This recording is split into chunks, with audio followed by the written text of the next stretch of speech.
உங்கள் தங்க நகை விற்று உடனடி பணம் பெற மேக்ஸ் கோல்ட் கால் 04445454545.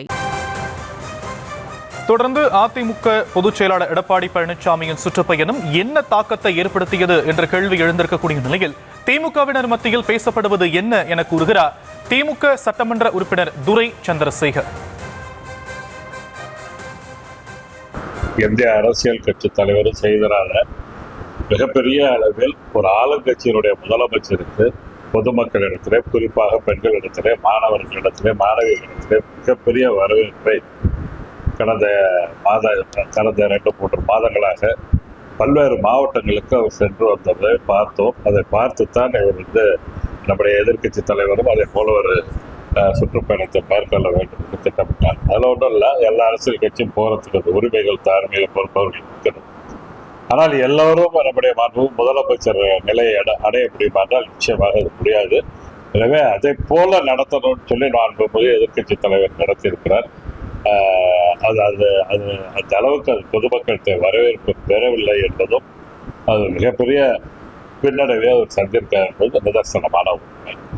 மாண்புமிகு எதிர்கட்சி தலைவர் அவர்கள் தவறான தகவல் விவசாயிகளுக்கு ஒன்றும் செய்யவில்லை,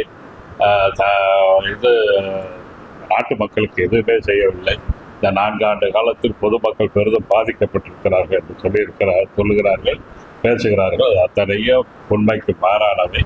மாறாக அவர் பேசுகின்ற அவர் தொலைக்காட்சியில நேரடியாக கேட்கின்ற எள்ளி நகையாடுகின்றவர்களுக்கு உண்மைக்கு புறம்பாக அவர் பேசுகிறார் என்று எல்லோரும் அறிந்திருக்கிறார்கள்.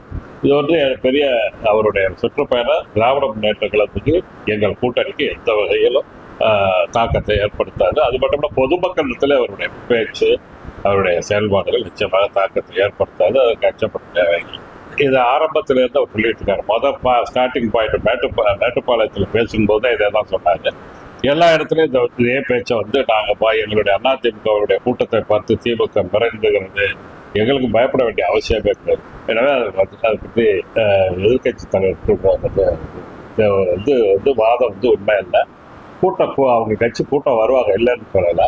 அது திராவிட முன்னேற்ற கழகத்துக்கு சரிசமமான கூட்டம் அல்ல. இந்த பேச்சு எடுபடாது, மிகப்பெரிய கண்டனத்துக்குரியது. அவர் ஒரு மாய தோற்றத்தை உருவாக்குறார். மாய தோற்றம்னா திமுக ஆட்சிக்கு வந்துவிடும், 2வது முறையாக முதலமைச்சர் ஸ்டாலின் பதவியேற்றுவார்னு அந்த ஊடகங்கள் மற்ற சர்வே எல்லாம் சொல்றத மறைக்கிறதுக்காக தான் ஒரு சுற்றுப்பயணத்தில் தவறாக பேசி எங்களுக்கு பெரிய கூட்டம் இருக்கு, பெரிய பெரிய கட்சியெல்லாம் வரப்போகுது அப்படின்னு கம்யூனிஸ்டாக ஒரு கூட்டத்தில் வைக்கிறார். கம்யூனிஸ்ட் என்னைக்கு பணம் வாங்கினியா அன்னைக்கு ஒரு கதை முடியுதுன்னு ஒரு கூட்டத்தில் நம்ம நன்னெழுத்தில் பேசுறாரு. அதே எடப்பாடி அதுக்கு முதல்ல பேசுனது பேச்சை பார்த்தீங்கன்னா, கம்யூனிஸ்டுக்கு சிவப்பு கம்பளம் போட்டு வைத்திருக்கிறோம் அதிமுக, வாருங்கள் எங்கள் கூட்டணிக்கு ஆட்சி அமைப்போம், நல்லாட்சி கொடுப்போம்னு சொல்ற ஒரே ஆள் தான். ஒரு கூட்டத்தில் ஒரு மாவட்டத்தில் வாங்க கம்யூனிஸ்ட் கூட்டணிக்கு. அதே உங்கள் தங்க நகை விற்று உடனடி பணம் பெற மேக்ஸ் கோல்ட் கால் 04445454545.